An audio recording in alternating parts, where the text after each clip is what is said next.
Maaf Bu, saya beneran gak sengaja waktu lewat depan kamar ibu dan melihat semuanya. Suara Arif tenang dan pelan, nadanya datar. Saat menyampaikannya pun, matanya seolah jengah untuk menatapku. Saya beneran gak menyangka kalau maksud saya, ibu ternyata masih bisa seperti itu. Ia melanjutkan, kalimat itu sederhana, tapi seperti sebuah tamparan yang membuat kedua pipiku memerah dan menghangat. Arif mengangkat pandangan. Mata kami bertemu sebentar. Namun kali ini aku yang jengah, malu, tak berani menatap mata itu. Ah, Arif, kamu beneran melihat semuanya. Ibu mohon Arif, jangan sampai. Aku tercekak. Ingin memintanya agar tak menceritakan apa yang dia ketahui kepada orang lain, apalagi kepada suamiku. Tapi aku seperti lupa cara bicara. Pikiranku mendadak penuh. Harus bagaimana diriku menikapi semua masalah ini. Tenang Bu, saya nggak akan juga menceritakan ke orang lain. Saya juga nggak suka ngurus privasi orang Bu. Arif segera menyanggah ucapanku yang belum tuntas. Katanya ia benar-benar tak sengaja melihat semua tentang diriku. Aku lega mendengarnya. Tapi dia belum selesai. Saat aku melepas senyum, Arif melontarkan sebuah syarat untukku. Kalau ibu bersedia, saya janji akan menyimpan semua rahasia ibu. Maaf kalau lancang, Bu. Pemuda itu membuang pandang ke lantai. Kakinya bergerak sendiri seperti grogi. Seperti menakar apa jawaban dariku. Tapi justru karena ia berani menyampaikan syarat yang dimintanya, aku malah tambah lega dan bisa tersenyum lebih lebar. Arif, kamu beneran. Ibu gak salah dengar kan? Kamu bikin ibu jadi malu, Arif. Suaraku bergetar, tapi ku buat lebih tenang. Aku gak menyangka kalau anak kosku punya keinginan seperti itu terhadapku. Ya, dia kan masih muda, mahasiswa semester awal, di usia 20 atau 21 lah, sedangkan aku sudah hampir kepala 4. Maaf Bu, saya hanya ingin merasakan jadi Pak Bejo. Maaf loh Bu kalau saya lancang, pemuda itu menjawab dengan suara yang nyaris tak terdengar. Aku bisa merasakan apa yang sedang bergejolak di benak mudanya. Perlahan aku bergeser, duduk lebih dekat padanya, menggenggam tangannya di atas lutut sambil membalas dengan bisikan. Arif, dengar, kalau cuma itu syaratnya, ibu akan mengabulkan. Tapi janji ya, kamu harus bisa jaga rahasia. Ya, sejak aku menjawab bersedia dan Arif pun mau menyimpan rahasiaku, sebuah kisah antara aku dan anak kosku dimulai. Malam itu, Arif yang rencananya cuma mampir untuk membayar uang kos bulan ini, jadi lebih lama bertandang ke rumahku. Ya, kawan cerpinnya.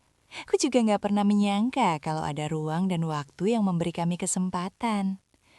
Masih jam 7 malam saat itu. Mas Kardi, suamiku, seperti biasa udah 3 hari gak pulang karena ngantar tamu keluar kota. Aku tadinya khawatir kalau Arif sampai menceritakan apa yang diketahuinya. Apalagi saat ia menyebut nama Pak Bejo, lelaki separuh baya yang sudah lama menjadi salah satu penghuni kos dari 10 kamar kos, warisan orang tuaku. Jelas saja, aku seperti kesambat geledek di siang hari ketika Arif bilang kalau dia tak sengaja melihat semuanya waktu itu. Apa jadinya kalau sampai Mas Kardi tahu? Apa jadinya jika kebiasaanku selama ini diketahui halayak luas? Ibu kos yang selalu berpenampilan alim dan anggun, penuh wibawa dengan gamis dan hijab, justru berlaku seperti diriku. Tapi aku mulai lega dan mulai hilang rasa khawatirku saat Arif menyampaikan syarat itu padaku. Malah aku jadi baper rasanya. Ya gitu deh, malam itu akhirnya langsung saja aku berikan apa yang menjadi syarat dan diinginkan pemuda itu dari diriku. Gak tahu deh apa yang ada di pikiran Arif. Kok bisa-bisanya pemuda itu punya keinginan yang menurutku berani? Kata dia sih selama 6 bulan ngekos di tempatku, dia merasa betah dan nyaman walau kamar kos-kosannya sederhana. Dan setelah dia tanpa sengaja melihat dan akhirnya mengetahui rahasiaku, Arif jadi makin betah sekaligus penasaran. Tapi Bu, saya belum pernah. Takutnya salah. Saya bingung Bu. Harus mulai dari mana? Ya gitu deh anak muda. Ucapannya saja yang berani. Tapi giliran keinginannya mau aku turutin, Arif malah jadi grogi. Arif, kamu itu lucu deh. Apa kamu mau ibu yang menuntunmu? Emang apa yang ada di pikiranmu, Rif? Aku bilang begitu sambil menggenggam tangannya lebih erat. Arif membeku, masih tak berani menatap dan menjawabku. Apa yang kamu pikirkan tentang ibu, Rif? Bisikku lembut. ingin mencairkan suasana yang mulai kaku. Saya hanya nggak menyangka kalau Bu Dewi bisa menduakan Pak Kardi, Bu. Saya, Arif menjawab terbata-bata. Entah karena takut atau khawatir juga pertanyaannya membuat hatiku tersinggung karenanya. Tapi aku tahu, jiwa mudanya mulai bergejolak. Ia mulai membalas genggam tanganku. Pelan, lembut, hangat. Aku sengaja membiarkan hening sejenak memenuhi ruang tamu rumah itu. Hanya suara kendaraan melintas di depan. Kusilangkan kakiku satu ke atas yang lain.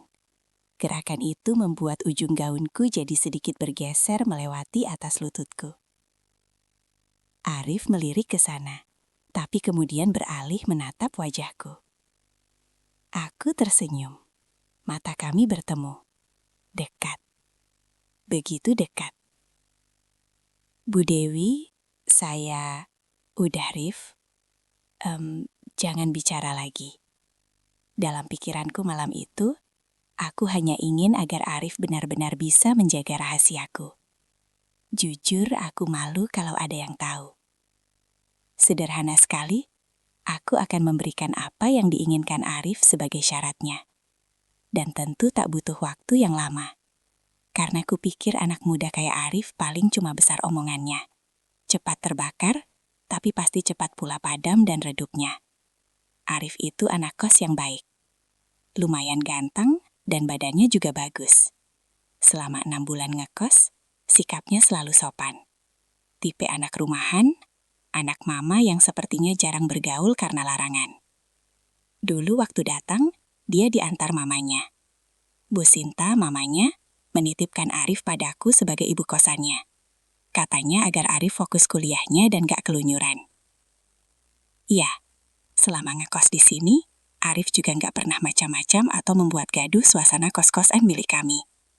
Jarang keluar kamar kalau tidak kuliah atau tidak ada kegiatan yang penting. Dan ia juga gampang dimintai bantuan. Kadang kalau aku kesusahan masang gas kompor atau mindahin galon ke dispenser, pasti Arif yang kumintai bantuannya. Sebab kata Bu Sinta, mamanya, aku disuruh menganggap Arif kayak adik atau anak sendiri saja. Dan Arif harus menuruti. Maklum, Arif itu anak satu-satunya. Ia merantau dari daerah lain hanya untuk satu cita-cita. Kuliah dan jadi sarjana. Tapi ya gitu deh. Gara-gara sering masang gas dan galon, Arif juga sudah biasa kalau mau keluar masuk ke dapur di rumahku. Terutama kalau dia mau bikin mie atau kopi. Soalnya di kamar kosan yang dia sewa memang gak tersedia dapur. Kata Arif, sore itu dia beneran gak sengaja. Pas pulang kuliah dan lapar mau bikin mie goreng di dapur rumahku. Katanya sih dia udah ngetuk pintu belakang dan mengucap salam memanggilku. Tapi gak ada jawaban, makanya masuk saja. Waktu saya lagi bikin mie goreng di dapur, saya mendengar suara Bu Dewi kayak orang lagi sakit di kamar. Makanya Arif mengatakan itu di saat jarak kami semakin tipis. Aku bisa merasakan debar jantungnya dan suaranya yang bergetar. Terus, kamu beneran lihat semuanya, Arif? Tanya aku dengan suaraku buat rendah, berbisik sangat lirih. Di momen itu, bukan hanya Arif yang berdebar. Aku pun merasakan dadaku menghangat.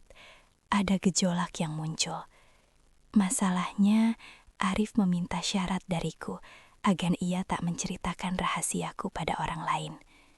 Tapi Arif tak jika memulainya. Sementara aku, mana mungkin aku yang lebih dulu menyerahkannya pada Arif. Aku takut dan khawatir kalau sampai Arif jadi berpikir bahwa aku ini wanita yang mudah mengkhianati suami dan punya kebiasaan menggoda yang lain. Aku menarik nafas, lalu melanjutkan. Apa kamu lihat semuanya, Arif? Dan kenapa kamu malah minta yang sama? Arif membeku, tapi memberanikan diri mengangkat pandangannya padaku. Kami saling menatap, jarak hanya sejengkal. Saya nggak tahu, Bu. Tapi kalau Bu Dewi mengizinkan, saya ingin juga mendapatkan yang didapat oleh Pak Bejo. Entah bagaimana, setelah berani bilang apa yang sebenarnya dia inginkan, Aris jadi seperti punya keberanian dan percaya diri. Tadinya kupikir ia akan menunggu jawaban. Apakah aku bersedia memberikan apa yang dia inginkan atau tidak? Tadinya aku ingin mengulur waktu, supaya bisa membuat perasaan pemuda itu panas dingin tak menentu menanti jawabanku. Namun ya gitu deh, anak muda, kalau sudah ada maunya, seperti nggak bisa ditahan, apalagi dilarang. Aku agak kaget ketika Arif menggerakkan tangannya meraih pundakku, seperti seorang jejaka mendekati pujaan hatinya. Maaf ya Bu, apa sudah lama Bu Dewi dan Pak Bejo? Maksud saya, suara Arif masih bergetar, tapi kini lebih santai, sebab aku pun mulai bersikap santai, menyandarkan tubuhku lebih dekat. Aku mengangkat wajah dan mulai bercerita. Apa yang kamu lihat tidak sepenuhnya seperti yang kamu pikirkan, Rif. Ibu sama Pak Bejo tidak sampai berbuat apa-apa. Aku menghela nafas, mengingat sore itu. Sore yang sempat tanpa sengaja dilihat oleh Arif saat melintas di depan kamarku. Sore itu sudah 2 hari Mas Kardi suamiku tak pulang, lantaran ngantar tamu keluar kota. Jadi aku emang sendirian di rumah. Ya, semua memang karena kebiasaanku, yang akhirnya tanpa sengaja diketahui oleh Pak Bejo, yang tanpa sengaja melihatku. Pak Bejo sudah lama ngekos di tempat kami, bersama Bu Bejo. Tapi sudah beberapa minggu ini Bu Bejo pulang kampung. Keponakannya ada yang menikah, sehingga ia harus menghadiri acara hajatan. Makanya sore itu Pak Bejo yang datang ke rumah. Biasanya memang Bu Bejo yang datang kalau mau membayar sewa kos-kosan. Tapi ini Pak Bejo yang datang padaku. Masih jam 4 lebih dikit waktu itu. Aku emang kebiasaan kalau nggak ada suami, suka kreatif sendiri mengasah bakatku. Jujur, di saat usiaku sudah 38 tahun, hampir kepala 4, aku tuh merasa seperti masuk ke fase puber kedua. Aku selalu ingin. Makanya, kalau nggak ada suamiku, aku harus bisa kreatif dan mendapatkan apa yang aku inginkan dengan tangan sendiri. Kadang kalau sudah ingin, aku nggak bisa menundanya lagi. Makanya sore itu habis mandi, aku santai saja berdaya kreasi. Namun sialnya, aku sama sekali nggak tahu kalau Pak Bejo datang. Biasanya kalaupun mau bertamu pasti menelpon dulu. Aku jadi kaget. Pas sedang enak-enaknya berkreasi sendiri, tiba-tiba pintu depan diketuk. Ternyata Pak Bejo yang datang. Waktu kubukakan pintu, Pak Bejo memang seperti nggak mengetahui apa-apa. Soalnya aku pun berusaha bersikap wajar. Tapi saat sudah dipersilahkan masuk dan duduk di ruang tamu, Pak Bejo sambil tersenyum mengatakan kalau dia tahu. Maaf Jeng Dewi, saya nggak sengaja melihat. Wah, nggak nyangka ya Jeng Dewi bisa seperti itu sendirian. Tanyanya, jantungku mau copot mendengarnya. Bukannya ngebahas bayar sewa kos-kosan, Pak Bejo malah senyum sendiri. Katanya wajar sih kalau aku sampai harus berkreasi sendiri karena suami udah 2 hari nggak pulang. Tapi nggak baik loh. Nggak baik loh Jeng kalau suka sendirian saja. Kalau butuh bantuan saya bisa kok membantu. Mumpung Bu Bejo mudik. Ucapan Pak Bejo terdengar agak risih di telingaku, tapi entah kenapa tawarannya itu membuat pikiranku jadi penasaran. Aku sempat kesal dan agak sewot bilang kalau dia lancang. Namun ketika Pak Bejo langsung saja seperti itu terhadapku, pikiranku langsung bimbang. Apalagi saat itu Pak Bejo berbisik pelan, katanya kalau aku nggak mau bakalan malu sendiri. Kalau Jeng menolak dibantu dan ada warga yang tahu, saya akan bilang kalau Jeng yang lebih dulu mengundang saya. Senyum Pak Bejo melebar saat bilang begitu. Katanya ia akan mengaku kalau aku yang memintanya datang ke rumah. Dan cerita yang berkembang di luar, aku adalah istri yang tak setia. Saat suami tak ada malah mengajak lelaki lain datang. Ya kawan cerpenina, aku bingung saat itu harus bagaimana. Akhirnya aku hanya diam saja waktu Pak Bejo membantuku. Hanya saja aku yang meminta jangan di ruang tamu. Lebih baik di kamar saja biar lebih privasi bantuannya pada diriku. Mungkin karena saat itu aku dan Pak Bejo sedang fokus saling membantu, kami sampai nggak sadar kalau ada yang lihat. Ya, aku juga nggak menyangka kalau sore itu Arif yang pulang kuliah bisa masuk ke dapur lewat pintu belakang rumahku. Aku juga nggak mendengar ketukan pintu dan salam darinya yang memanggil aku. Namanya juga lagi fokus dibantu begitu. Yang ada, sore itu aku hanya berpikir biar bisa cepat mendapat bantuan dari Pak Bejo. Soalnya aku sudah sangat ingin. Walau awalnya aku ragu dan bimbang, tapi pas Pak Bejo sudah mulai membantuku, aku jadi menerima bahkan membalasnya. Nggak tahu deh setan apa yang ada dalam kepalaku saat itu. Baru kali pertama itu aku menerima bantuan dari lelaki lain. Dan memang harus kuakui, Pak Bejo punya jam terbang dan pengalaman yang lebih, karena emang lebih tua dari suamiku. Hanya saja akan yang sebenarnya kepada Arif, walau dia mengaku melihat diriku. Wajah Arif kelihatan malu sewaktu aku berbohong padanya. Ku bilang Pak Bejo datang hanya untuk bayar sewa kos-kosan. Tapi kenapa Arif malah meminta syarat yang seperti itu padaku? Ku bilang begitu saat jarak di antara kami mulai hilang. Jadi gimana Arif? Kamu masih mau meminta syarat yang seperti itu dari ibu? Bisikku mendekatkan wajahku. Maaf Bu Dewi, saya salah menduga. Tapi kalau memang Bu Dewi mengizinkan, saya... Tingkah Arif jadi kaku dan tegang. Aku senyum saja lalu meraih wajahnya. Dia agak tersentak waktu kutemukan bibirnya. Hanya kecupan biasa, tidak ada yang terlalu vulgar. Namun membuat degup jantung Arif seperti terdengar keluar. Kalau ibu izinkan, kenapa dari tadi kamu tidak memulainya Arif? Bisikku setelah wajah kami sedikit menjauh. Kupikir saat itu Arif mulai menyadari kalau dia salah menduga tentang aku dan Pak Bejo. Kupikir dia akan beranjak dan malu. Tapi di luar dugaanku, ya namanya juga anak muda yang sudah bisa berimajinasi tentang kehangatan hati seorang wanita. Aku sempat membeku waktu Arif menarik wajahku. Tidak kasar, tidak terburu-buru, pelan, lembut, dan aku membalasnya. Jujur selama ini aku tuh tidak pernah percaya dengan perkataan ibu-ibu kompleks dan teman arisannya aku. Mereka tuh sering cerita kalau paling asik bisa dekat dan menjalin hubungan dengan berondong, apalagi pemuda yang jomblo. Ya, selama ini, walau ada beberapa anak kosku yang jomblo dan belum menikah, aku sama sekali tidak kepikiran untuk itu. Sebab aku sadar diri lah, aku kan wanita yang sudah bersuami, dan usiaku sudah tidak bisa dibilang muda lagi.